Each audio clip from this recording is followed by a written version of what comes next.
네, 성경 말씀 보시겠습니다. 신약성경 116쪽에 있습니다. 누가복음 12장 41절에서 48절. 이 말씀 듣도록 하겠습니다.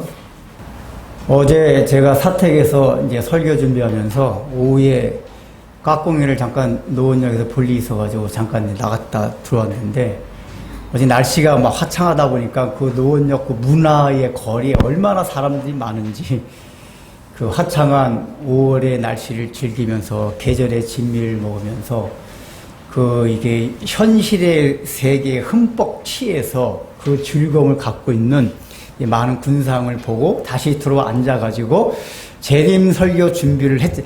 나가기 전에도 재림 설교 준비하면서 얼마나 묵상하고 있었어요. 재림에 대한 묵상하다가 나갔어요. 근데 그 현실 세계에 마음껏 취하고 있는 그 군상들을 보고 들어와서 또 재림에 대한 걸 묵상하다 보니까 무슨 느낌이 들었겠어요? 굉장히 엄마랑싸하다. 약간 느끼시죠? 엄청 엄마. 야, 그래서 이 설교가 지금 이 땅을 살아가고 있는 교우들에게 얼마나 피부에 와닿을까? 전혀 들리지 않을 것 같아요. 왜? 저도 잠깐 나갔는데 그 분위기에 이게 딱 와닿거든요. 같이 즐기고 싶고 뭐 이런 거 있잖아요. 그래서 참 이 재림이라는 이 주제는 우리가 피부에 와닿기 너무 힘든 주제이다. 그래서 더더욱 지난 시간에 한 바와 같이 깨어있게서 뭘 하라 그랬죠? 허리를 동여매고 등불을 밝히는 게 필요하다.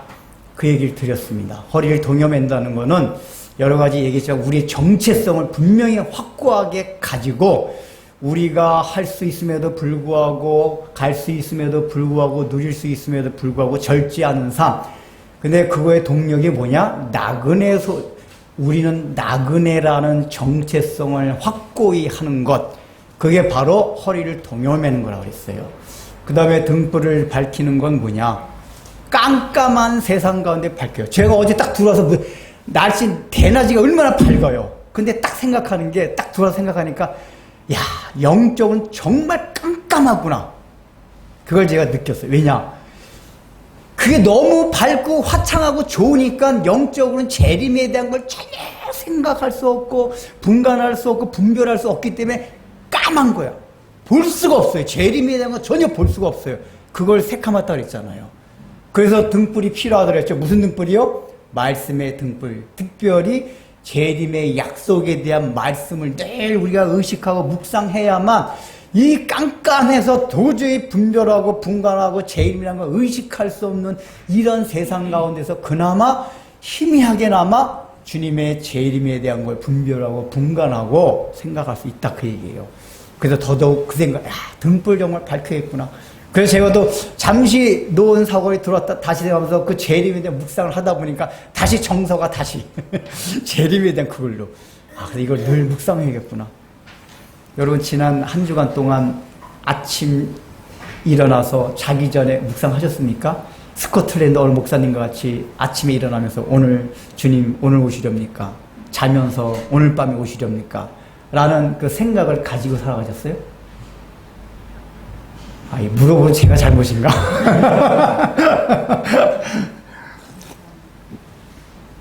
거의 안 그랬을 거예요. 우리가 이 재림에 대한 인식이 왜, 지난주에 말씀드렸잖아요. 재림이라는 건 사실 성경에서 가장 중요한 주제예요. 예수님의 구원, 초림, 십자가, 죽으심, 부활 다 그런데 그 모든 게 완성되는 게 재림이기 때문에 사실 재림이 제일 중요해요. 그럼에도 불구하고 제일 얘기 안 하는 게 재림이란 말이에요. 그게 왜 그러냐면 일단은 우리가 재림이 중요하다는 건 많은 이단과 사이비에서 꼭 말썽을 일으키면 종말론 가지고 많이 말썽을 일으켰어요. 특별히 우리 시한부 종말 있었잖아요. 그 1990년도인가요? 난리가 났었잖아요. 그러면서 시한부 종말론을 얘기하는 자들이 꼭 어떤 것들을 일으켰죠? 학교 그만두고 직장 때려치고 모든 일상을 다 버리고 어디 산속으로 들어가고 어디 집단 어디 들어가고 이런 일을 행했단 말이에요. 그러다 보니까 비기독교인들뿐만 아니라 기독교인들도 재림하면 그냥 막 몸소리가 쳐지는 거예요. 그래서 제가 그 당시에도 그런 생각을 해서 사탄 정말 영리하다. 이렇게 이단 사이비 종교로 하여금 재림에 대한 이슈를 딱 떠오르게 해가지고 부정적인 걸 딱 이미지 해가지고 모든 기독교인들하고 재림 얘기 그 얘기하지 마. 그 진절머리가 나. 야, 제일 중요하고 늘 생각해야 될 주제를 아예 생각 못하게 만든 이 사탄, 이놈의 새끼. 참 영리하다. 우린 그 영리함에 넘어가요. 그게 안 해왔어요. 근데 이제 또 한 가지 문제는 뭐냐. 지난주에 말씀드린 대로 우리가 등불을 켜고 주님의 재림을 기다려요. 근데 여러분, 기다린다는 단어가 갖는 이미지가 뭐죠? 하염없이 아무 일 하지 않으면서 흘러가는 시간을 그저 이렇게 바라는 거, 그런 자세, 수동적인 자세, 이걸 기다림이라는 그 단어 속에 담겨있는 이미지가 그래요. 아무것도 하지 않고 그냥 흘러가는 시간 속에서 이렇게 수동적인 자세로 있는 거, 이걸 기다림이라고 생각한단 말이에요. 그러다 보니까 주님의 재림도 기다림이란 말이에요. 주님의 재림을 생각하면 우리의 현실적인 삶 자체가 굉장히 수동적이고 아무 일도 하지 않고 가만히 앉아있는 듯한 이미지를 갖게 돼요. 우리가 그리스도인들도. 그게 사실 잘못된 건 아닌데 그런 이미지 때문에 그래요. 그러다 보니까 역동적인 우리 현실적인 삶을 우리가 지향하기 위해서는 너무 재림, 특히 학생이나 마찬가지구나. 학생이나 청년들 같은 경우는 재림 너무 얘기하지 말자. 그 가장 역동적인 삶을 살아야 애들한테 그 재림 얘기해가지고 이게 수동적이고 어디 쭉 이렇게 되면 되겠느냐. 이런단 말이에요. 근데 성경에서 말한 재림은 사실 그게 아니라 재림을 기다리면 기다릴수록 앉아서 가만히 앉아서 아무 일 안 하고 수동자세로 있는 게 아니라 가장 역동적인 자세로 열정을 다하여 일을 하는 자세가 주님의 재림을 기다리는 자세예요. 그게 오늘 본문에 나오고 있어요. 그러니까 지난주 본문은 똑같은 재림에 대한 얘기인데, 그러면 재림을 늘 의식하고 생각하고 깨어있으라, 경각심에 관한 본문이었어요. 근데 오늘 본문은 똑같은 재림에 대한 얘기긴 하지만 초점이 옮겨졌어요. 깨어서 기다리고 하는데 그 기다림의 성격이 뭐냐? 가만히 앉아서 부정적이고 수동적인 자세가 아니라 가장 역동적, 능동적인 자세가 바로 재림이다라는 그 바꾼 초점, 이동된 초점을 오늘 우리에게 보여주고 있습니다. 그래서 사실 어떻게 보면 오늘 본문을 안 하면 재림에 대해서 반쪽만 알게 되는 거예요. 이걸 알아야 돼요, 오늘 본문은. 그래서 오늘 본문을 할 텐데, 여러분 오늘 본문을 딱 봐도 이게 재림에 대한 얘기 같아요? 대강 읽어도 아시겠죠? 교회를 어느 정도 다니는 사람들. 무슨 얘기 같아요? 청지기적 사명.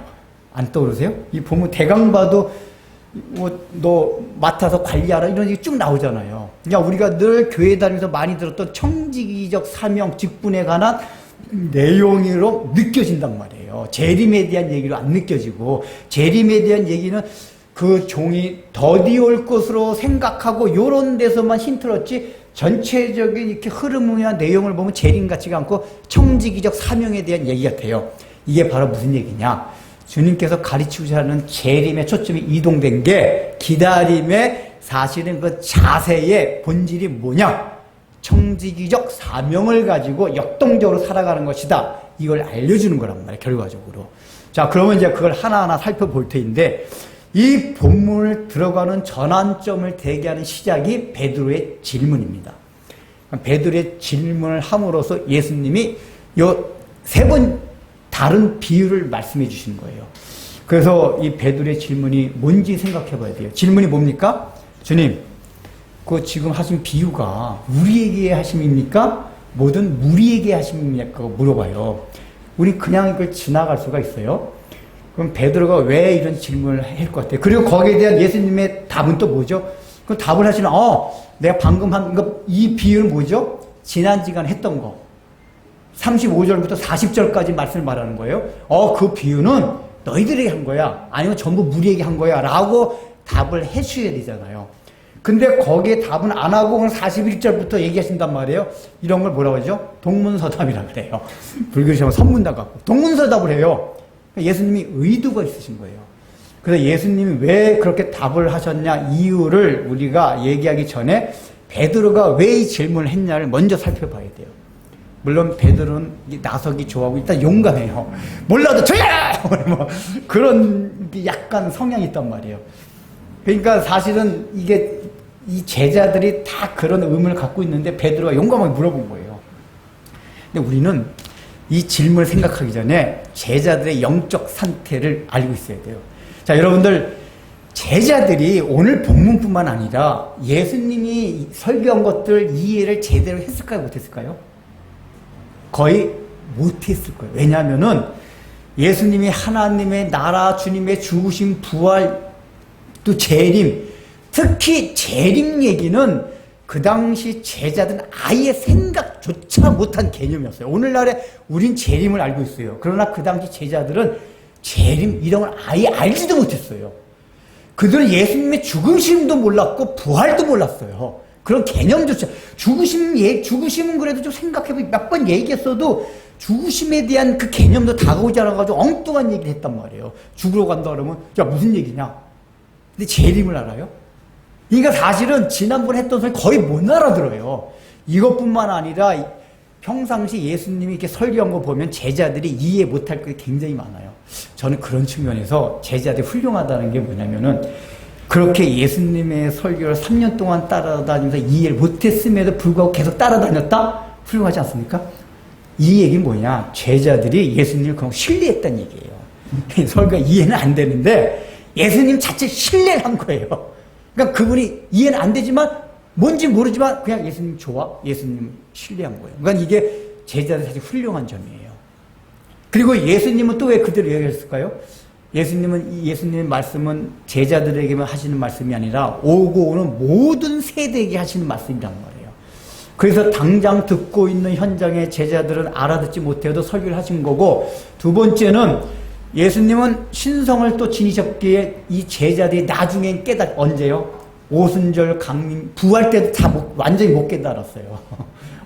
부활 때 보면 이 복음서를 보면 제자들이 어리둥절했어요. 어리둥절하고 있을 때 다 깨닫게 된 거는 예수님께서 승천하시고 50일 후에 성령을 이 땅에 보내주셨을 때 성령을 받고 그때 예수님의 말씀이 이거였구나 한꺼번에 다 깨닫게 됐어요. 그러니까 그걸 아셨기 때문에 야, 너 지금 깨닫지 못해. 그때 가면 그때 맞아 예수님이 그때 그 말씀하신 게 이거였구나 알으라고 모름에도 불구하고 말씀해 주셨단 말이에요. 그래서 제자들이 몰랐어요. 주님의 특히 재림에 대한 거. 근데 항상 다 못 알아도 어떤 특정한 건 딱 들어오는 것들이 있어요. 자기가 관심이 있거나 이해 영역 안에 있는 것들이 있어요. 그러면 지난번에 한 설교에서 베드로와 제자들이 확 눈에 띌 만한 게 뭐였을까요? 37절 읽어봅시다. 30절 시작. 주인이 같이 깨어있는 것을 보면 내가 진실로 너희에게 이르노니 주인이 띠를 띠고 그 종들을 자리에 앉히고 나와 수종 돌리라. 일단 깨어있고 이런 거는 이제 재림을 생각 못하고 지금 제자들은 예수님이 예루살렘에 입성하셔가지고 로마 제국을 다 무찌르고 이스라엘 중심으로 한 신성 왕국을 세울 걸 기대했잖아요. 그러니까 아마 그렇게 생각할 가능성이 높아요. 예수님 들어가셨다가 잠깐 어디 볼일 보러 성 바꿔서 나가셨다 들어오실래나? 그때 우리가 잘 준비하고 있어야겠구나. 이렇게 생각할 가능성이 굉장히 농후해요. 재림이란 관점이 아니라 예수 입성하셨다 어디 나가셨다. 근데 중요한 건 뭐죠? 대략 그렇게 그냥 대강 그렇게 알아들었는데 턱 와닿는 거. 야, 깨어있는 것은 어떤 복을 받아요? 주인이 띠를 띠고 수종둔다. 이 얘기가 지난 시간에 했잖아요. 원래는 종이 주인을 수발하는 건데 주인이 종을 수발하는 건 그 당시의 사회에서는 아예 상상조차 할 수 없는 얘기인데 예수님이 말씀하셨으면 제자들이 어떻게 생겼을까? 야, 예수님이 왕이 되시면 우리가 국무총리 한 장관 정도 주실 줄 알았는데 그게 아닌가 봐. 그냥 왕권을 나눠 가지셨나 봐. 이 얘기는 그 관점으로 들으면 왕권을 나눠 갖는 얘기란 말이에요. 주인의 권리를 그대로 주시겠다는 얘기예요. 그러면 야, 왕권을 같이 나눠 간다는 얘기 아니야 이거? 너무나도 놀랍게 들릴 수 있단 말이에요. 그러면 제자들의 입장이 뭐냐? 그건 우리들이겠지. 왜냐하면 마태복음 19장에 보면 실제 베드로와 예수님이 그 질문이에요. 주여, 그러니까 제자들이 모든 것을 버리고 주를 따라 싸우매 우리가 얻는 것이 무엇입니까? 라고 베드로가 물어봐요. 예수님한테 마태복음 19장에 보면. 이 얘기가 평상시 제자들의 사고방식을 드러낸 거예요. 그러니까 제자들은 무리들은 아무것도 안 버렸어요. 그러나 베드로를 위한 제자들 모든 걸 다 버리고 예수님을 따랐단 말이에요. 그러니까 여기 큰 복, 예수님 왕권을 가지고 그 왕권을 나눠주게 이 엄청난 복은 저 무리들은 설마 아니겠지. 설교 저녁에 하셨어도 그건 다 버리고 예수님 주신 우리들이겠지. 라는 생각이 들만 했겠어요? 안 그렇겠어요? 들만 했겠죠. 그 의도로 주님, 아까 비유 말씀하신 거, 우리들에게 말씀하신 거죠? 라고 질문한 거란 말이에요. 이해되세요? 그게, 그 마음에서 그런 거예요. 저 무리들에게까지 간 건 아니죠? 그러니까 제자들이 안 그래도 막 예수님 왕이 되면 뭐 내무장관 되고 난 국무총리고 자기들 막 서로 싸우고 그랬잖아요. 지들끼리도 서로 싸우는데 그걸 무리들에게 주고 싶겠어요? 안 그러죠. 자기들이 이제 3년 동안 지금 얼마나 버린 게 많은데 그거 받아야죠, 보상을. 그러니까 그 복은 우리 거죠? 이 질문이에요. 이 질문 자체가 잘못된 질문이란 말이에요.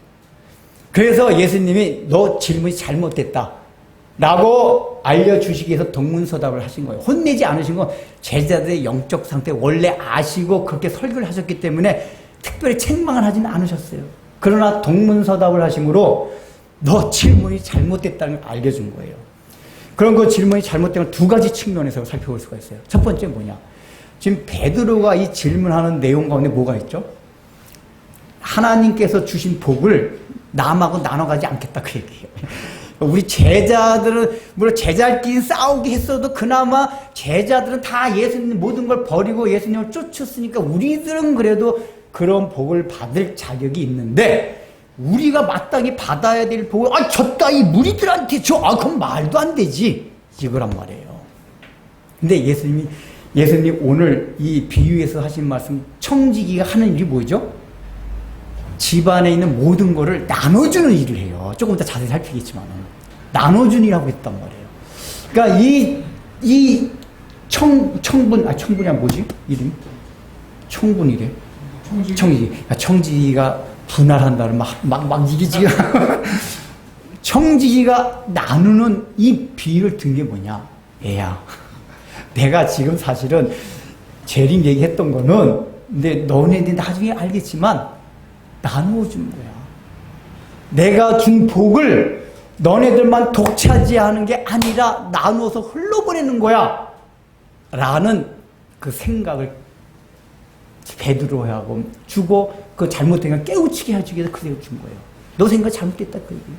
두 번째 뭐냐, 지금 두 번째 하는 얘기는 청지기적 사명에 대해서 얘기하는 건데, 이게 바로 내가 바로 앞에서 했던 그 재림 비유 설교 있지, 이거에 대한 내용이 사실은 이거야. 지금 너희들은 앞에 설교만 들어보면 우린 그러면 가만히 앉아서 기다리냐, 우리가 조금 아까 서두에서 말씀한 것과 같이 그럼 재림을 늘 생각하고 의식하다 보면 아무것도 하지 않고 수동적인 자세로 이렇게 시간이 흘러가고만 기다리느냐, 약간 현실 도피적으로 그렇게 살아야 되느냐 라고 생각할 수가 있는데, 앞에 설교만 생각하면 그게 아니라 지금 내가 얘기하고 있는 거 있지, 이게 바로 진정으로 주인을 기다리는 사람의 자세야. 초점을 이동시키는 거란 말이에요. 그 자세가 뭐죠? 이 청지기는 역동적이어야 돼요. 모든 정을 집안을 다 보살펴야 돼, 부지런해야 되고 막 왔다 갔다 해야 되고 일을 해야 되고 이렇단 말이에요. 그러니까 예수님의 재림을 기다리는 사람은 가만히 앉아있는 수동적인 자세가 아니라 지금 내가 비유를 이제 드는 바와 같이 아주 역동적인 자세다. 즉, 이 재림의 초점을 이동시킨 거예요. 이 베드로의 질문을 통해서 이동시킨 거예요. 베드로가 질문을 했기 때문에 그 답을 주시면서 재림에 대한 또 다른 관점을 얘기해 주신 거란 말이에요. 그래서 우리가 오늘 봐야 될 재림의 관점, 기다린 사람 뭐 해야 된다? 아무것도 안 하고 앉아서 있는 게, 산속으로 들어가는 게 아니라, 직장 때려치고 학교 때려치는 게 아니라 어떤 거다? 더욱더 정열적으로 많은 일을 하면서 능동적인 자세로 살아가야 된다. 그런데 그 삶이 나누어주는 삶이어야 된다. 이걸 이제 일단은 얘기해 주는 거예요. 그게 재림을 기다리는 사람의 자세다, 이 얘기예요. 그러면은 이제 베드로가 질문하니까 예수님이 답을 한 이유를 이제 설명했죠. 그럼 이제 우리가 다음에 살필 건 뭐냐? 그러면 왜 재림을 기다리는 삶의 자세와 본질이 우리가 흔히 알고 있는 사명자, 청지기적 직분, 청지기적 사명이 재림을 기다리는 삶의 자세냐? 이거에 의문이 가지고 있어요. 예를 들면 예수님이 재림에 대한 초점을 옮기면서 이 청지기적인 직분이나 사명에 대한 얘기를 안 하고 다른 걸 할 수도 있어요. 근데 왜 기다리는 자의 본질과 진정한 자세가 청지기적 사명을 가지고 살아가는 거다라고 얘기를 하셨냐 그 얘기예요. 그 얘기는 청지기적 사명이 주님의 재림 사건과 긴밀하게 연결이 돼 있다 그 얘기예요. 그걸 이제 살펴보려고 그래요. 자, 여러분, 주님의 재림을 기다린다는 건 다른 말로 말하면 뭐죠?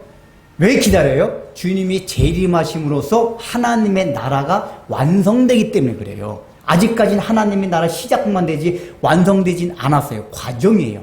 그래서 주님의 재림을 기다린다는 얘기를 바꿔서 말하면 하나님의 나라가 완성되길 간절히 기다리고 사모하는 거예요. 주님의 재림을 기다리는 사람은 하나님의 나라를 사모해요.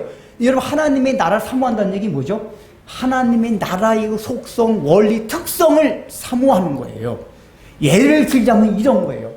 우리가 지금 약육강식 세계에서 살아가고 있습니다. 강한 자만 살아남아요. 그리고 여러분, 질병도 약육강식의 결과예요. 바이러스와 인간이 싸우잖아요.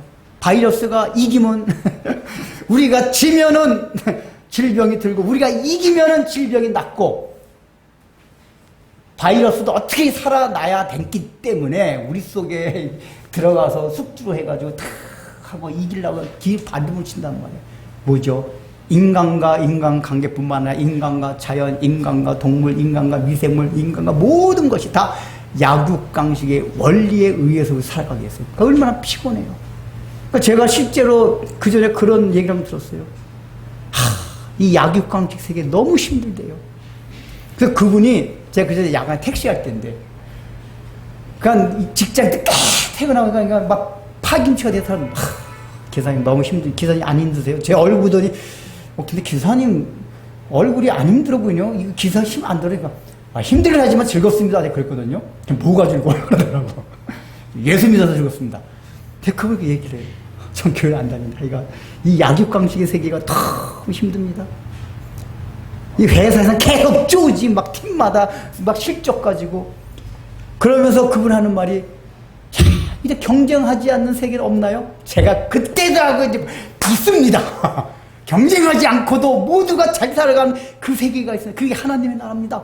그 얘기 쫙 해줬어요. 이 사람은 길게 성경에서 말하는 하나님, 그분은 이제 천국 가면 그냥 이렇게 예를 들면 있잖아요. 병도 없고, 뭐도 없고, 그냥 즐거움만 있고, 그냥 보통 그렇게 생각하잖아요. 그게 맞아요. 근데 그게 왜 그런 슬픔도, 고통도, 절망도, 죽음도 아무것도 없냐? 약육강식에 끝났기 때문에 그런 거예요. 바이러스가 우리 잡아먹지 않아요. 죽음의 노아의 그 유전자가 우리를 침투하지 않아요. 그래서 늙지도 않고 죽음 당하지 않는단 말이에요. 그러니까 그분은 딱 제가 그래도 저도 나중에 한번 교회 꼭 나가세요. 이게 우리가 성경에서 전하고 있는 이 복음이 그런 겁니다. 이 땅에서 잘 먹고 잘 사자는 얘기가 아니라 우리가 살아가는 이 세상의 약육강식의 원리를 뛰어넘는 그런 세계가 있습니다. 그게 하나님의 나라입니다. 단상에 무의도 짓고 아무것도 안 하는 신선노름 같은 데가 하나님 나라가 아니다. 이분이 나중에 나간지 안 나간지 모르겠어요. 제가 늘 이제 성격상 결함이 그거예요. 그런 거 있으면 전화고도 적어두고 이게 CCTV도 관리다 그랬는데 저는 항상 그때 얘기하면 끝이에요. 말이죠. 그래야 되는데. 근데 그분의 눈빛이나 말투는 나가고 그래요? 그러니까 우리가 이게 뭐냐면은 그 하나님의 나라, 주님의 재림을 사모한다는 얘기, 그 하나님의 나라를 사모하는 거예요. 그 세계. 근데 대표적인 게 약육강식의 원리에 의해 지배당하지 않는 그 나라, 그 세계. 이거란 말이에요. 그러면서 여러 가지 하나님의 나라의 특성들이 있어요. 근데 여러분, 하나님의 나라의 특성 중 가장 본질이 뭡니까? 하나님의 통치가 온전히 이루어지는 것이에요. 그러면서 하나님의 속성과 성품이 드러나는 것. 그러니까 우리는 하나님의 나라 천국 하면 그냥 우리가 늘 생각하시, 야, 뭐 안 먹어도 좋고, 먹어도 좋고, 뭐 그냥 뭐 번쩍하면 여기가 있고, 늙지도 않고, 죽지도 않고, 병도 없고, 이런 것만 생각해요. 근데 그런 건 현상이고, 증상이고, 그 본질적인 그 원인이나 근원은 어디 있느냐? 하나님의 통치를 온전하게 받고 그 통치 가운데서 그 나라에는 하나님의 성품과 속성이 드러나기 때문에 그런 현상, 우리가 좋아하는 천국 같은 현상들이 일어나는 거란 말이에요. 본질은 하나님의 통치, 하나님의 속성과 성품이 드러나요. 근데 여러분, 하나님의 성품 중에 풍성함이에요. 하나님의 뭐죠? 하나님은 온전하고 풍성하신 제한이 없는 분이에요. 무한한 자원을 가지신 분이에요. 그러니까 그 성품이 드러나면 우리의 가진 자원이 고갈될 게 없어요. 그러니까 나누고 또 나눠도 계속 풍성해요. 그러니까 하나님의 나라는 약육강식 판칠 필요 없는 거예요. 근데 그 하나님의 통치를 받고 하나님의 속성이 드러나는 가운데 표현되는 가장 중요한 하나님의 성품이 있어요. 그게 뭘까요? 사랑? 제가 많이 설명드렸죠. 창세기 강의에서. 하나님의 속성 중 가장 본질적인 건 공동체성이에요. 제가 사랑을 설명해서 그 얘기 있잖아요. 사랑이라는 게 아가페거든요. 하나님 사랑이랄 때 아가페라는 거는 타자를 남과 같이 남이래.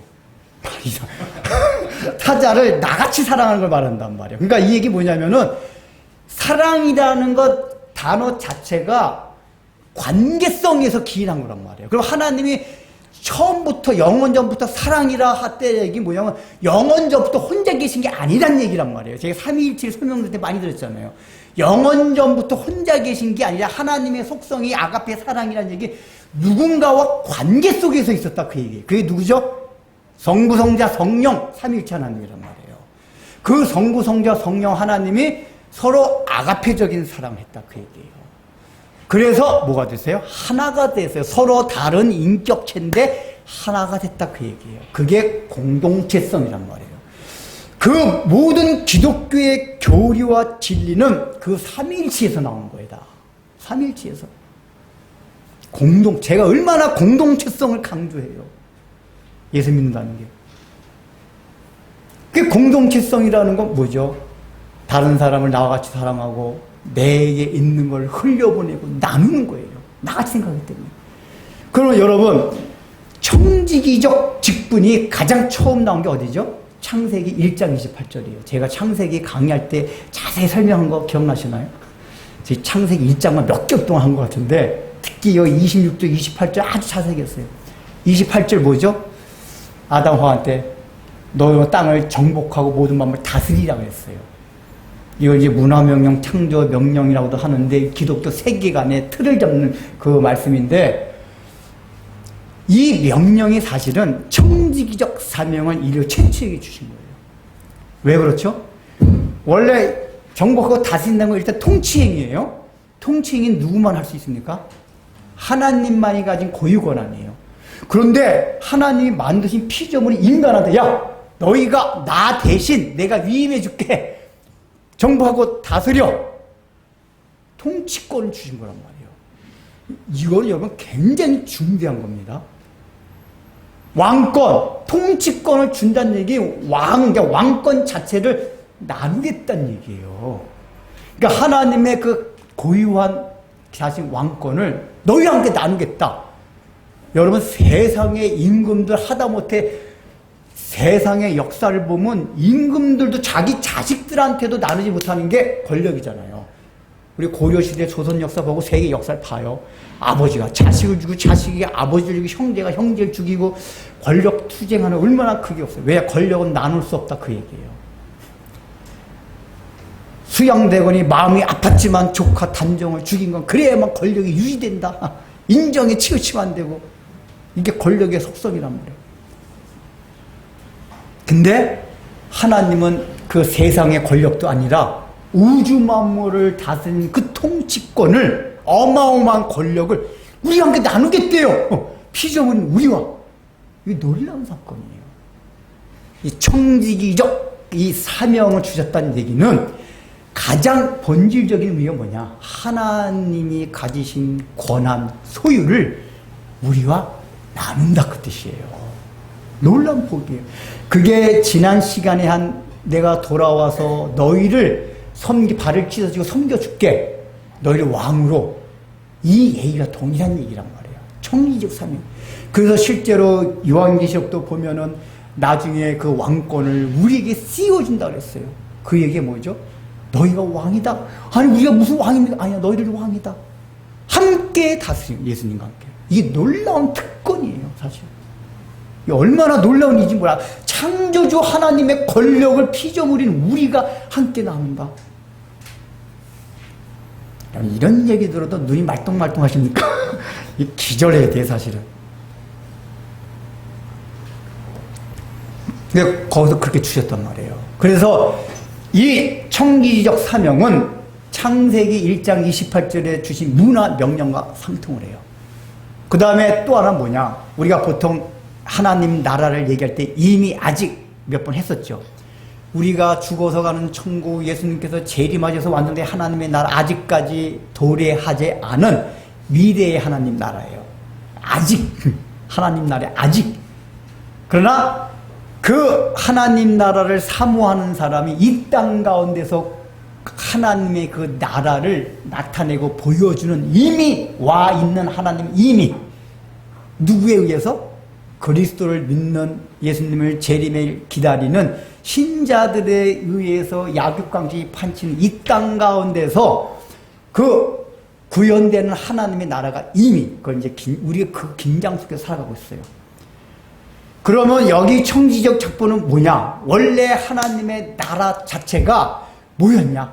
하나님이 우리와 통치를 함께 하시겠다는 그거였단 말이에요. 근데 오늘 주신 누가복음의 청지적 사명같이 우리가 이 땅 가운데서 청지기적 사명을 가지고 살아가게 되면은 실제로 이 땅에서도 하나님의 나라가 보여져요. 하나님의 나라가 느껴져요. 아직 가보지 않은 천국이라 막막했는데 청지기적 사명으로 살다 보고 이렇게 나누어서 살다 보니까 이게 하나님의 나라네. 그 하나님의 나라의 기쁨과 즐거움과 화평과 안정됨이 우리를 찾아온다 그 얘기예요. 도래하진 않았지만 이 청지기적 삶을 통해서 이루어진다 그 얘기예요. 그래서 이미와 아직이라는 이 긴장된 하나님의 나라의 간극 속에서 청지기적 사명이 우리로 하여금 이 땅 가운데서 하나님의 나라를 세워가는 그 일을 하게 하신다 그 얘기예요. 이 요 세 가지 요소를 우리가 일단 알고 있어야 돼요. 자, 그래서 이제 이런 의미에서 재림을 기다리는 사람은 하나님의 나라를 기다리는 거기 때문에 청지기적 사명을 하신 말씀이 이해될 수 있겠죠. 청지기적 사명이라는 게 하나님 나라 사모하는 사람이 당연히 가질 수밖에 없는 정서구나. 가져요. 자, 근데 이제 예수님이 이걸 기다리면서 두 가지 이제 그 신뢰를 두시죠. 진실되고 충성된 종과 청지기와 악한 청지기를 얘기합니다. 여기서 진실되다라는 거는 우리가 말할 때 윤리 도덕적 그 사람 진실되 이 의미도 있는데 그 의미 이전에 먼저 있는 게 뭐냐면은 피스티오 예수님을 믿는다. 그러니까 예수님을 청지기가 신뢰하는 거예요. 예수님을 이 사람 신뢰했기 때문에 예수님이 지난 시간 했잖아요. 그러니까 예수님의 말씀 약속을 신뢰하는 거예요. 그분을 인격을 신뢰하니까 예수님의 말씀과 약속도 신뢰해요. 믿어요. 그래서 충성되게 되는 거예요. 그래서 예수님께서 바라보실 때 그 사람이 진실된 신실한 종이 청지기가 되는 거란 말이에요. 이렇게 같이 갖고 있는 거예요. 즉 이 얘기 뭐냐? 우리가 착하고 충성된 청지기가 되기 위해서는 먼저 예수님을 신뢰하는 마음이 없으면 안 돼요. 그러니까 예수 안 믿는 사람은 결단코 이런 일이 안 일어나고 예수를 믿고 교회를 다녀도 예수님에 대한 전적인 신뢰가 있어야 돼요. 그래야지 우리가 신실한 청지기가 될 수 있어요. 자, 그러면 신실한 청지기들은 하는 일이 뭐였죠? 그 주인의 집에 있는 모든 것을 다른 종들에게 때를 따라 양식을 나눠주는 데요. 자, 뭐예요? 때를 따라 주인의 집안에 있는 모든 하인들에게 그 주인의 양식을 나눠주는 거였어요. 그걸 하기 위해서 너 주인 좀 해. 내 권리를 위임해줄게. 라고 하신 거란 말이에요. 그래서 뭐죠? 양식을 나눠주는 거. 그래서 이 청지기는 또 그 집안에 다른 종들도 많이 있잖아요. 막 나눠주는 거예요. 여러분, 예수님께서 왜 이렇게 비워주셨을까요? 청지기 하는 일이 그거예요. 하나님 나라의 양식, 하나님 나라가 얼마나 풍성한 양식입니까? 이 양식을 하나님의 집, 하나님의 집은 작은 범위는 교회, 가정, 교회지만 넓은 범위는 하나님이 창조하신 모든 세계가 다 하나님의 집이에요. 이 모든 가정으로 시작해서 교회로, 모든 사회로, 국가로, 세계로 이 하나님의 집으로 하나님의 양식을 나누어주는 삶, 이게 청지기적 삶이란 말이에요. 나눠줘야 돼요. 그러니까 우리는 청지기적 삶하면 재물만 생각해요. 물질은 그것만 생각해도 아주 기특한 사람들이에요. 재물은 돈 벌면 여러분 겁니까? 우리 게 아니에요. 주님이 맡기신 거예요. 어떻게 하라고? 그때 양식은 돈이에요. 왜냐? 이 재물도 하나님이 주신 만물관이 있기 때문에. 그럼 그거 왜 주셨어요? 나누라고. 하나님이 지으신 이 만물에, 하나님의 집에 나누라고 주신 거란 말이에요. 내 게 아닙니까? 근데 여러분, 그 양식이 재물뿐만 하던 겁니까? 우리의 건강, 학벌, 제가 가끔가다 강조하는 성격까지도 다 하나님이 주신 양식이에요. 그러면 내게 좋은 게 줘줬으면, 난 하나님께 복 받아가지고 누리면 할 거야. 이러면 청지기가 아니란 말이야. 이건 내 게 아니라 하나님 거니까. 나는 기본적인 것만 먹고 살고 이것을 흘려보내서 이 지구상에, 우리 사회에, 이 지구상에, 우리 교회에, 우리 가정에 힘들고 어렵고 이것이 흘러가지 않는 다른 사람들에게 그걸 흘려보내겠다. 나누는 삶을 살아야겠다. 이게 청지기란 말이에요. 우리 인간의 본성과는 너무 적이 없어요. 그러니까 이 지금 착하고 충성되고 진실된 청지기의 관점 뭐냐면은 늘 주인이 누구다? 내가 아니라 주인이시다. 원주인은 주님이시다 그 얘기예요. 그러니까 이게 다른 말로 하면 의식 속에 내가 주인이 아니라 예수님이 하나님이 주인이라는 의식이 청지기 속에 있는 거예요. 그러니까 이런 삶을 살기 위해서는 내가 주인, 이거 늘 창세기부터 늘 강조하는 게 그거잖아요. 죄의 본질은 자기 중심성, 자기. 하나님이 주인인데, 여러분 제가 창세기 강의하면서 그 얘기 기억나세요? 창세기를 완전히 이해하면 성경에 50% 아니 더 나와서 70% 80% 아는 거다. 기억나세요? 그래서 제가 창세기 강의 엄청 자세하게 했잖아요. 거기서 창세기에서부터 시작을 해요. 창세기 1, 2장은 없죠 지금. 우리 그런 거. 사실 창세기 1, 2장 굉장히 중요한데 그때 녹화를 안 했어가지고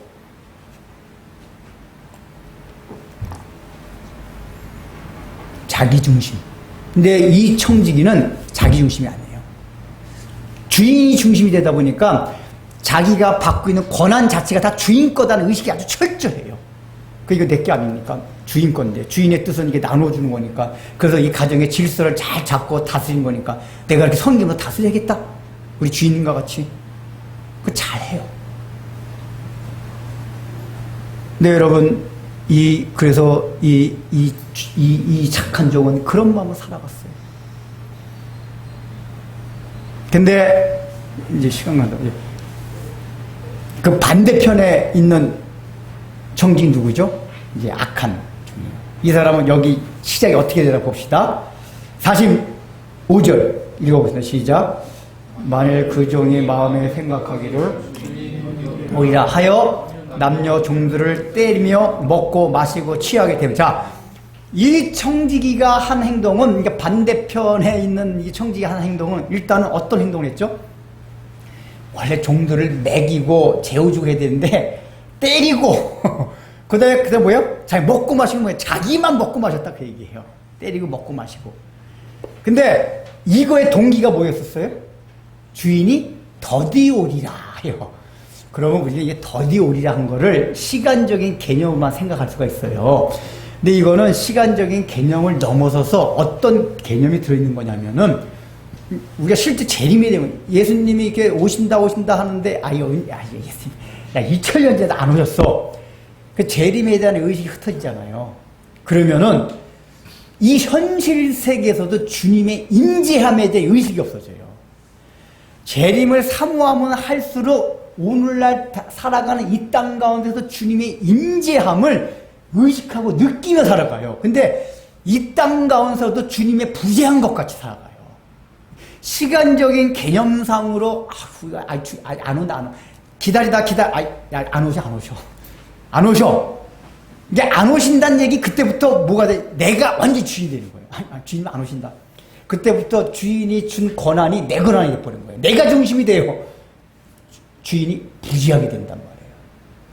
즉 주인이 더디 오리하는 생각은 시간적으로만 언제 오셔 아니라 그게 하다 넘어서서 내가 주인이 돼버린 거예요. 아예 주인에 대한 의식이 없어요. 주인이 부지해요. 예를 들면 이런 거예요. 이게 제가 가끔 얘기 들은 거 있잖아요.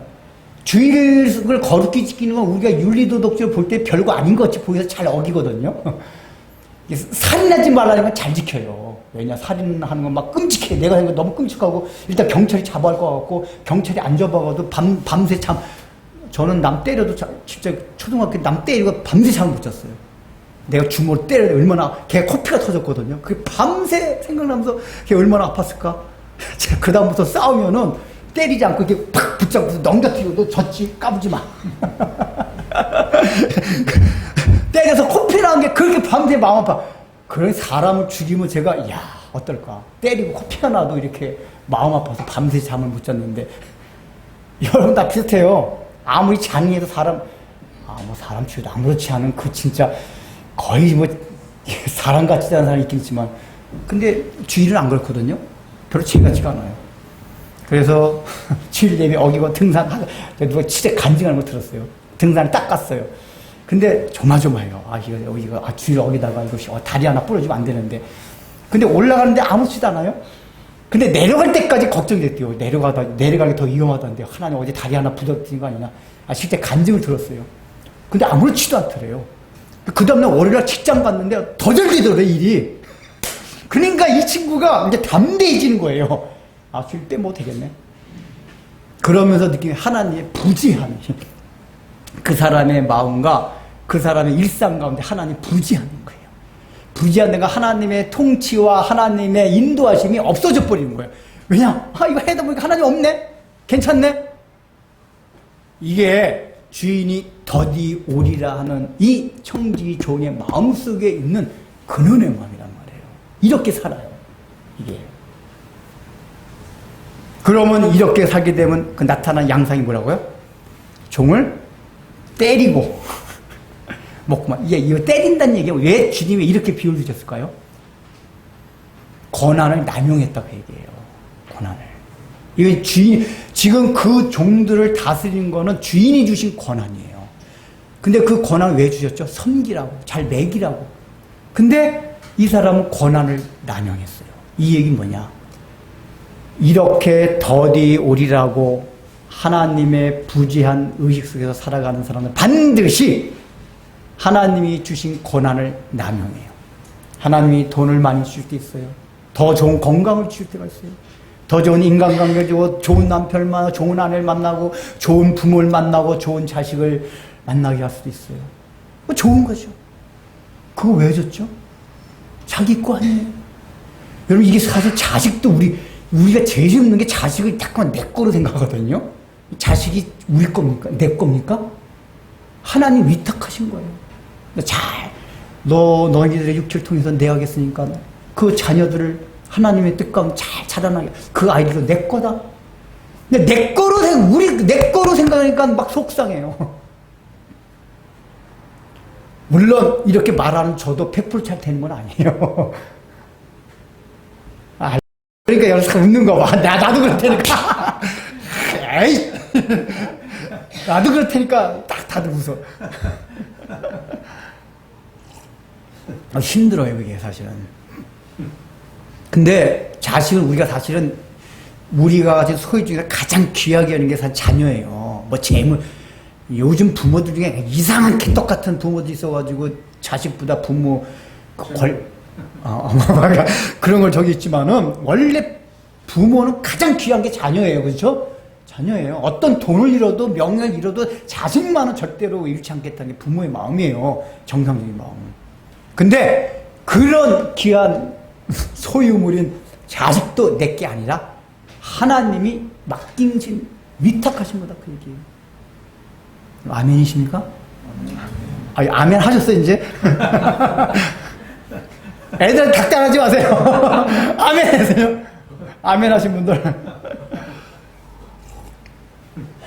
그냥 우리는 주님의 마음으로 아이들도 품고 관리만 하면 돼요. 그래서 주님이 키우시는 거예요.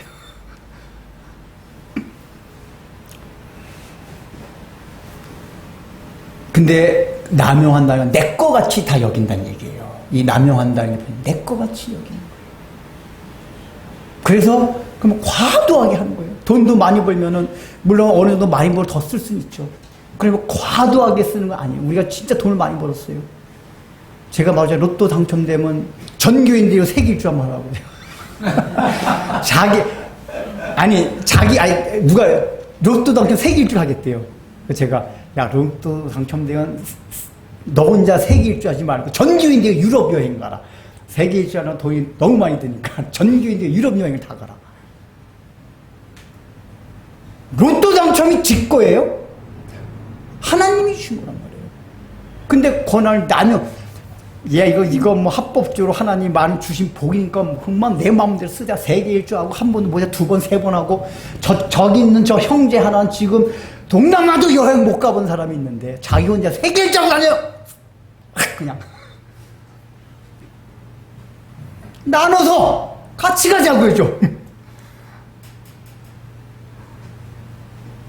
이게 하나님 주신 권한의 남용이에요. 이게 재물. 얘들아 너 공부 잘하면 누구 위해서 공부 왜 잘해야 돼? 아니 이게 웃기는 얘기한테 웃기는 얘기 아니에요. 예수 믿는 사람은 공부를 해서 남 주는 거예요. 내가 좋은 학교 들어가서 좋은 직장 들어가서 내가 10년 고생했지만 7, 80년은 떵떵거리며 호화석 살리라 이 바통들아. 아니에요. 내가 좋은 대학 들어가서 좋은 직장 들어가서 그래서 좋은 아내와 좋은 남편 만나서 화기애애한 부저 가정을 꾸리고 그렇게 살아가면 그 흘러 넘치는 것들을 다른 사람들에게 베풀어가야 된단 말이에요. 그래서 주신 거예요. 야, 너 머리 좋은 애들 있으면 그 머리가 네 게 아니다. 좋은 머리에 하나님 거야. 자기 거 아니에요. 성격도 자기 게 아니라 그랬잖아요. 자기 게 아니면 좋은 성격 자랑할 것도 없어요. 나쁜 성격 비난할 것도 없고 나쁜 성격을 품으면 되는 거예요. 그게 권한을 남용하지 않는 거예요. 시간이 많이 이게 이제 개인뿐만 아니라 역사적으로 보면 이 악한 종의 이 오류를 범한 사람들이 많아요. 여러분이 청기적 직분이 사실은 창세기 1장 28절 내용과 동일하다고 했잖아요. 정복하고 다스리라. 근데 이 말씀이 기독교가 먼저 들어간 유럽의 국가들이 근대화되고 식민지를 건설하면서 창세기 28장의 말씀을 다 명문으로 삼고 자기네들이 식민지 가운데서 원주민들 죽이고 학대하면서도 합리화시킨 성경 구절이 창세기 1장 28절이에요. 어떻게 해요? 정복하고 다스리라. 오죽하면은 그 1453년에 교황 알렉산더 6세는 교황 칙서에 뭐라고 내렸냐? 그때 한창 막 스페인 같은 나라들이 막 이제 남미 쪽 막 식민지 개척할 때요. 그리스도인들이 비기독교 국가를 점령할 때는 그쪽 사람들은 어찌하든지 상관없이 다 하나님의 정의로운 뜻이다 라고 직설 내렸어요. 그 여러분 스페인에서 그 원주민 많이 죽인 그 피사로 맞죠? 맞나? 피사로? 제 기억은 피사로로 기억되는데 스페인 남미 이게 하면서 그때 남미 원주민 무기가 없으니까 300명으로 막 1만 명을 다 학살해버리고 다 죽였어요. 이 사람이 독실한 카톨릭 교회였다는 거 아세요? 왜 죽이면서도 떳떳했냐? 정복하고 다스려야 돼요. 비독교세 다 우리가 정복, 믿는 사람 다 정복을 해야 돼요. 정복을 해야 돼요. 여러분 창세기 1장 그게 결과적으로 얘기하면 하나님이 주신 권한을 남용한 거예요. 유럽의 국가들은 기독교가 먼저였고 복이에요. 기독교 문화적인 영향을 받았어요. 기독교가 들어감으로 인하여 그 위기에 있던 게르만족이 먼저 문명화가 됐어요. 어쨌든 그래서 원래 고대 문명은 동양에서 시작됐지만 그들이 기독교의 영향으로 인해서 동양보다 먼저 깨이기 시작했고 근대화를 이룩하기 시작했어요. 그건 하나님이 주신 은혜와 복은 맞아요. 그러면 유럽 사람들은 유럽의 기독교는 그 복을 전 세계에 하나님의 집에 있는 종들에게 나누어주는 흘려보내는 청지기적 사명을 감당했어야만 됐어요. 근데 그러지 않고 때렸단 말이에요. 잡아 죽이고 잡아다 노예를 팔아버리고. 야, 저는 마음 아픈 게 남아프리카 공항에서 인종차별 했잖아요. 그래 아프리카에서 막 흑인 잡아다 노예를 팔고 남아프리카 아예 인종차별 국가 이렇게 법으로 이렇게 해서 차별해서 괜찮았어요. 근데 그 법을 합리화시킨 게 우리 개혁주의 신학자들. 아니 우리 개혁주의 신학에서 그 당시에 왜냐하면 남하고 영국의 식민지였기 때문에 개혁 신학의 영향이 강해졌어요. 근데 그 당시에 개혁 신학자들이 이 창세기 1장 28절과 또 우리가 다뤘던 거 있잖아요. 노아가 함을 막 저주했잖아. 넌 야벳의 종이 되었지니라. 그래서 늘 함의 후손들이 흑인이다. 그러니까 너 흑인들은 우리의 노예되는 게 당연. 그게 하나님 뜻이야. 실제 그 당시에 신학자들이 이걸 합리화시켰어요. 그래서 흑인들을 멸시하고 차별하면서 아무 양심의 가치를 안 받았어. 야, 너희 원래 성경에 예언돼 있어. 제가 근데 이러면 함과 생과 야벳 얘기 많이 해줬죠. 수학까지 막 산수까지 들어가면 기억 안 나세요? 이 소리 다시 한번 해야 되나? 제가 창세기 강의할 때도 했고 누군가 물어봐가지고 그 주위에서도 한 것 같은데 결론은 그거예요. 함의 후손이 흑인이 아니에요. 그걸 제가 창세기 막 산수 막 한자 계산해가지고 얘기했잖아요. 하여간. 그러니까 이게 신학을 잘못 적용가지고 한 건데 그들은 뭐야? 그러면서 정복하고 다스리고 막 해버린 거예요. 이게 뭐냐? 하나님이 주신 권한. 그래서 그들이 무기도 먼저 개발되고 왔는데 그런 것들 다 뭐냐? 그 주신 복들을 흘려보는 게 아니에요. 그들이 가면 선교사들도 마찬가지. 물론 개인적으로 차이가 있는데 그 당시에 많은 유럽의 선교사들 어떤 우를 보면요. 우리는 너보다 훨씬 난 사람들이야. 그러니까 이게 복음 안에서 그들을 불쌍히 여기고 긍휼히 여기면서 긍휼은 똑같은 처지예요. 우리도 원래 불쌍한 자였는데 우리 주님이 우리를 긍휼히 여기서 구원받았다. 우리 유럽인들이. 그래서 긍휼을 너희에게 전해주러 왔다. 이렇게 선교를 한 게 아니라 딱 열등 딱 우리는 너보다 난민족들이야. 위기한 민족들. 이게 딱 전제를 하고 나서 그러니까 복음 받아들여. 우리가 믿는 기독교를 안 믿어? 이 위기한 것들이? 우리와 같이 우수한 민족도 믿는데 너희한테 위기한 민족이 기독교를 안 받아들여? 이런 식으로 선교를 했단 말이에요. 그 사고 방식이 이게 뭐예요? 우월의식. 지들도 게르만이 원래 더 위기에 있었어요. 근데 복음을 받아들여서 오히려 깨어난 건데 자기들이 잘난 것 같이 자기 것 같이 하나님이 주신 복이었단 말이에요.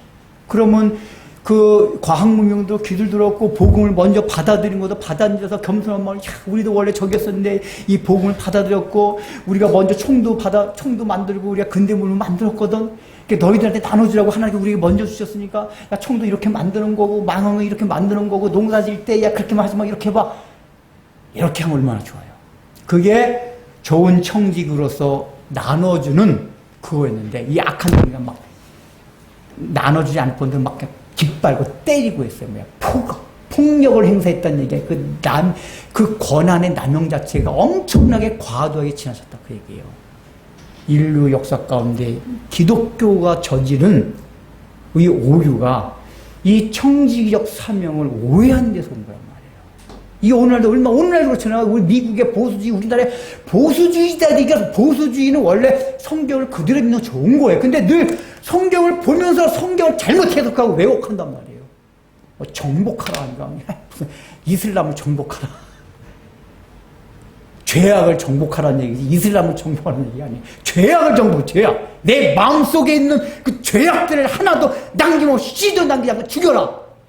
그 뜻을 어디다 이상하게 해석을 해가지고 이 사람 다 죽여라? 또 말도 안 되게 그 싸우니 왜 내버려둬요? 다 죽여야지 그럼. 불교도 왜 내버려둬? 우상숭배하는 이슬람하고 더 우상숭배하는 불교도 씨를 말려야지. 어차피 정치 논리 가지고 괜히 성경 가지고 끌어들여서 하는 건데, 근데 기본적인 이 사고에 이 기독교인들이 그런 논리들이 있어요. 이거 굉장히 잘못된 거예요. 우리가 국가 간에 국가, 민족 간에 민족, 개인 대 개인 간에도 우월의식이 있으면, 내게 아닐 때 우월의식이 있을 수가 없어요. 근데 우리가 참 우월의식이 있지, 뭐 직업 가지고도 우월의식이 있고. 저 이제 얼마 전에 우리 그 의사 부부인 사촌동생 부부를 만났는데, 그 신랑이 서울의대에 나왔고 지금 이제 정형외과 의사인데 재석이 엄청 좋아해요. 아니, 며칠 전에 만났는데. 근데 그 친구 하는 말이 그래. 목사님 설교를 들어보면 진짜 목사님 직업 귀천의식이 없으시대. 제가 그런 거 은혜를 받는데요. 예, 목사님들 보면은 뭐 이렇게 겉으로는 직업 귀천의식이 없는 것 같은데 다 보면 안 그렇대요. 설교에도 그 잘 드러내지도 않고. 근데 저는 엄청 재석 열심히 듣는데 목사님 정말 직업 귀천의식이. 그리고 사촌 여동생도 자기는 예수 믿었어도 그게 굉장히 강했대요. 오빠 대리 얘기 좀 하지 마. 대리 그 천박하게 대리 오빠 얘기하면 택시면 그런 거 말고 좀 없어. 왜냐하면 거기는 학벌도 좋고 그쪽 외가 쪽은 다 판검사 무슨 사명회사 사장. 그러니까 이게 예수 믿어도 좀 막 그렇게 좀 이건데 오빠는 왜 맨날 오빠 자기는 오빠가 학교 그만둘 때 무지하게 불만이 많았다. 왜 그게 공부 잘하는 학교를 그만 때려치고 자기가 불만이 그렇게 많았었대요. 근데 이제 좀 설교를 들으면서 오빠 나도 이제 직업의 귀천이 조금씩 없어져 간대요. 직업 가지고 우열 넌 나보다 그러니까 걔 성격상 거만하지 않은 성격 뭐 이러진 않죠. 근데 늘 얘기하잖아요. 이 유교적 경향. 아무것도 아닙니다 하면서 속으로는 딱 직업이 변변찮네. 그런 직업까지 무슨 명함을 내미냐 어디다가. 근데 여러분 이게 기독교인들 가운데도 이런 의식이 아주 많아. 목사님들도 그래요. 결혼할 때 보면 그래요. 자식 결혼. 걔 부모가 무슨 직업이야? 그걸 왜 물어봐요? 아니 부모가 무슨 직업 왜 이렇게 그 상대방이 서로 상하고 또 그 사람들이 예술 믿냐 중요하지. 그 사람 부모가 직업 왜 중요해 도대체가? 목사님들 장로님 더하다니까요. 이거 모르시죠?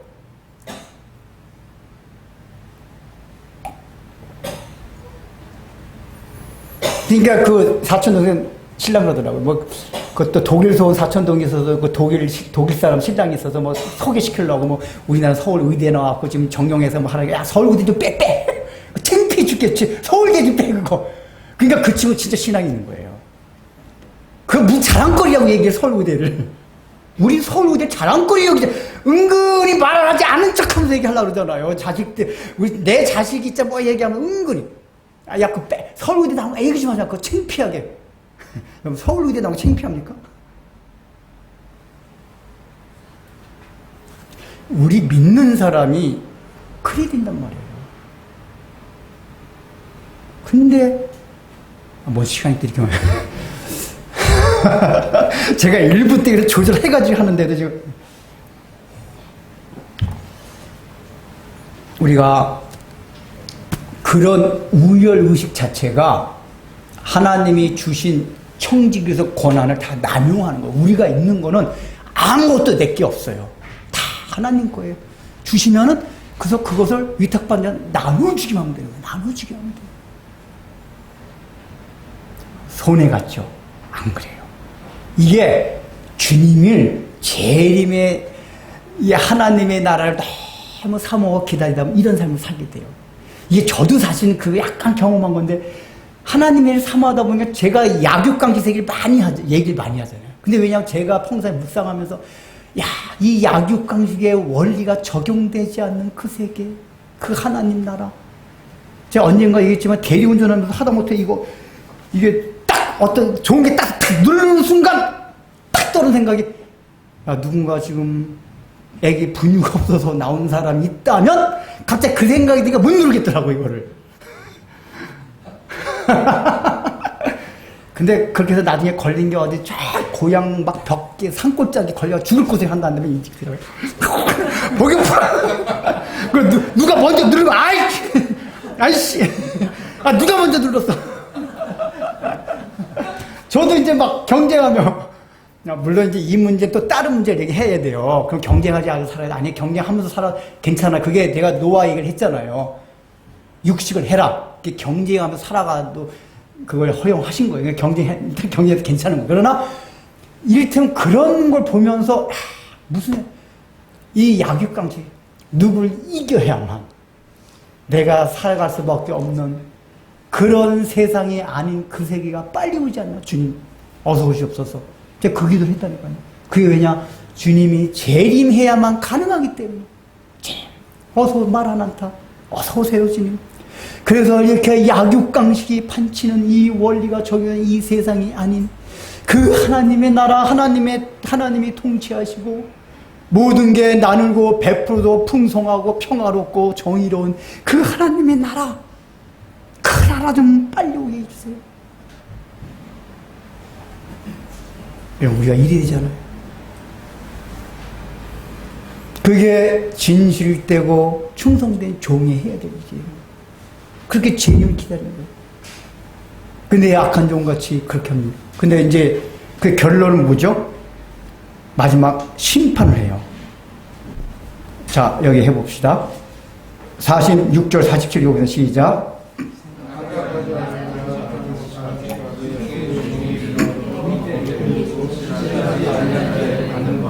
주더라도 준비하지 아니하고 그 뜻대로 행하지 아니하는 자는 많이 맞을 것이요. 이게 전에 본문에서는 심판이 없었습니다. 근데 이거는 우리 사명자의 직분을 얘기 주면서 심판에 대한 얘기를 해요. 지난 본문 복만 얘기했는데 뭐라고, 여기 지금 때리고 벌에 처하라는 게 헬라 원문상의 뜻은 두동광이 된다는 얘기. 이게 뭐 다리몽, 우리말식으로 하면 다리몽둥이 부러뜨게. 그러니까 이게 작은 벌이 아니라 어마무시한 벌이라는 얘기예요. 이 다리몽둥이 부러뜨려 버릴게. 이놈의 새끼 그냥. 이게 두 쪽을 몸을 두동광이 내겠다는 뜻이, 이 벌이. 예수님이 위해서 이 심판이 두동강을 내는 그 벌을 내겠다. 그게 어떤 사람한테? 청지기적 직분을 감당하지 않은 사람에게 이런 벌을 내겠다. 특별히 더 큰 건 어떤 벌이죠? 이걸 더 많은 것을 받고서도 청지기적 직분, 즉 나누는 삶, 베푸는 삶을 살지 아니한 자들은 그걸 하게 된다. 그 얘기예요. 이거 정말 우리가 두려워해야 될 말씀이에요. 구체적으로 어떤 벌인지 모르지만은 몸이 두 쪽 나는 벌들은 고대 사회에서는 엄청나게 적국에 들어가서 적 그거나 죽이는 그 벌이란 말이에요. 근데 그런 벌을 내리겠다. 특별히 많이 받은 자. 여러분, 그래서 적게 받은 자, 그러니까 이게 중요한 게, 그래서 많이 받은 자 더 큰 벌을 내리는데 적게 받은 자는 벌을 안 내립니까? 적게 받은 자도 악하게 살면 벌을 내린다 그랬어요. 그러나 크게 주신 것보다 덜하다. 똑같이 벌은 받긴 받아요. 여기서 우리가 생각해. 일단 첫 번째, 반드시 심판이 있다. 사실 이제 오늘 주제가 이건 아니기 때문에 이게 언젠가 다른 또 주제를 통해서 할 얘기인데, 이게 우리가 기독교 교리가 이신칭의 교리잖아요. 믿음으로서 구원받는데 여기 심판을 보면 이게 거의 지옥의 형벌에 가까워요. 이 벌이.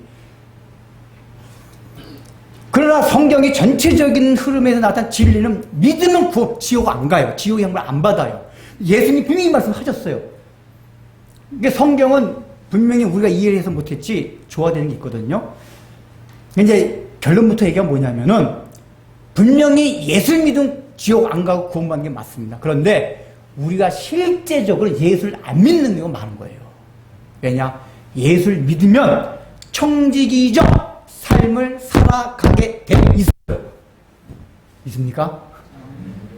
예수를 안 믿으면 절대 이렇게 안 살아요. 왜냐? 예수를 믿는다는 얘기는 주인이 바뀌는 거란 말이에요. 내가 주인이 아니다. 하나님이 주인이시다. 그래서 정도의 차이는 있지만은 기본 의식 구조가 바뀌어요. 근데 여태 내가 예수 믿음에도 불구하고 오로지 내 가족만 하는 사람이 예수 믿는 사람이 아니에요. 그냥 그게 복 받으려고 이렇게 기복신앙 하듯이 무당 어디 가듯이 그죠? 종교성 가지고 뭔가 교회 가면 그냥 좋겠거리 뭐 마음도 안정이 되고 뭐 이런. 그래서 교회 찾아오는 거지 정말 예수님을 만난 게 아니에요. 예수님을 진심으로 만나면은 청지기적 사명 모든 게 내게 아니다. 주인 것이다. 주인이 바뀌게 돼 있어요. 물론 그 퍼센테이지는 우리가 신앙의 성장도에 따라 달라요. 그러나 기본적인 마음 자세가 오로지 나만을 생각하는 사람, 예수 믿는 사람이 아니에요. 명심해야 돼요. 적어도 조금이라도 우리가 마음 가운데 나만이 아니라 이건 다 하나님의 것이기 때문에 흘려보내야 된다는 생각을 조금이라도 갖고 있어야 그게 그리스도인이에요. 그래도 우리 교회에 나오신 분은 그냥 조금씩은 있죠. 조금씩은. 어느 분 전해가지고, 목사님 너무너무 갖고 싶은 만큼 하는데 누군 도와줘야겠고, 이게 도와주겠다는 마음과 자기 막 욕망이 충돌되는 거예요. 그거는 도와주는 마음이 있는 거예요. 그래서 이게 나만 혼자 잘 먹고 살면 안 되는데, 그리스도인이에요, 그거는.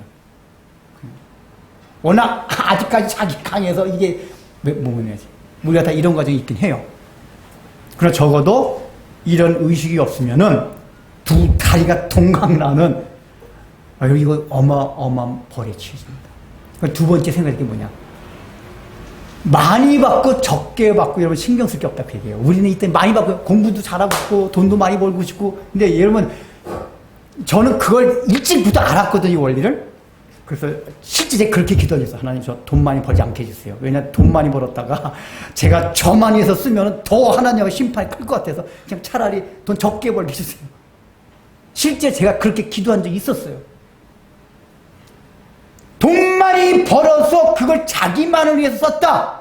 흘려보내지 않고 심판이 더 크다고 얘기해요. 자기가 머리가 좋아서 좋은 학교 가고 공부를 잘하고 좋은 직장 들어갔어요. 근데 그 학벌과 공부 잘하는 만 위해서 쓰고 남을 위해 흘려보내지 않았다. 심판이 더 크다고 얘기해요. 그래서 우리가 굳이 더 많이 벌고 더 많이 배우고 이게 큰 필요성이 없어요, 사실은. 왜냐? 하나님이 주시는 대로 최선만 다해서 살면 돼요, 결과는. 예? 많이 가질수록 손해볼 수 있다니까요. 여러분 이거 이해한, 많이 가질수록 손해볼 수가 있어요. 심판의 날에. 손해 정도가 아니라 엄청난 큰 화나 저주가 될 수 있다 그 얘기예요. 이거 명심해야 돼요. 근데 더 많이 더 이 밥통도 정말 이 바보들아 바라볼수록 보고 싶은 여러분들 그게 바보입니다. 반대로 내가 가진 것도 없어요. 얼굴도 못나게 태어났어요. 머리도 나빠요. 거기다 운동신경까지 두네. 장애자로 태어났어요. 세상적인 조건으로 보면 다 어찌하냐. 하나님이 그 사람한테는 그것만큼만 원해. 너 장애를 태어났지, 얼굴 못났지, 돈 하나도 못 벌었지, 공부 못했지, 머리 나쁘지, 성격까지 나빴지. 너는 그냥 조금 그것만 행했어도 하나님, 그 사람이 저 많이 받은 사람의 110분의 1만 해도 주님께서 야, 너 잘했다 칭찬하신단 말이에요. 그러니까 이 얘기는 많이 받아도 자랑하고 막 추구할 것도 없고, 그거 또 내가 조건이 안 좋고 적게 받았다고 실망하거나 뭐 많이 받고 부러워할 필요도 없다 그 얘기. 왜냐? 그거에 따라 심판의 근거가 되기 때문에 그렇다는 얘기예요. 그럼 하나님 주신 받아야죠. 열심히 최선을 다해야 되니까. 우리 그럼 받아서 흘려보내는 삶, 나누는 삶.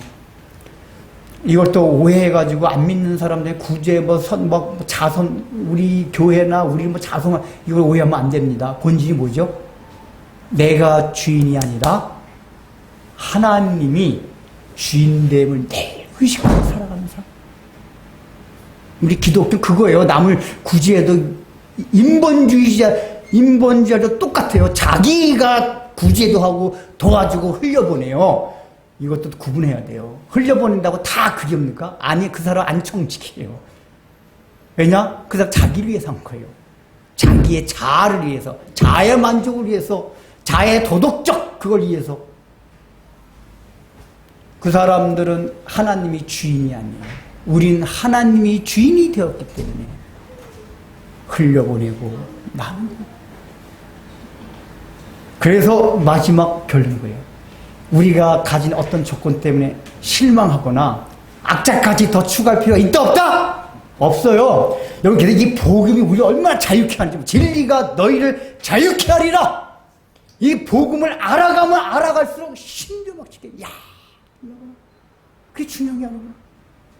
뭘 이렇게 내가 그거 잘못하면 내가 많이 얻다 두드려 맞으려고.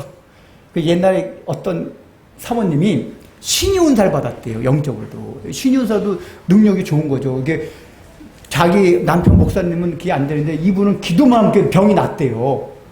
그러니까 막 많은 교인들이 막 목사님이 안 차고 막 사모님한테 사모님 기도 좀 해주세요. 그 사모님 기도만 하면 낫대요. 하나님이 신유은사를 주신 거예요. 근데 이 사모님이 아주 간증을 하시는데 뭐라 하시냐면 두려웠대요.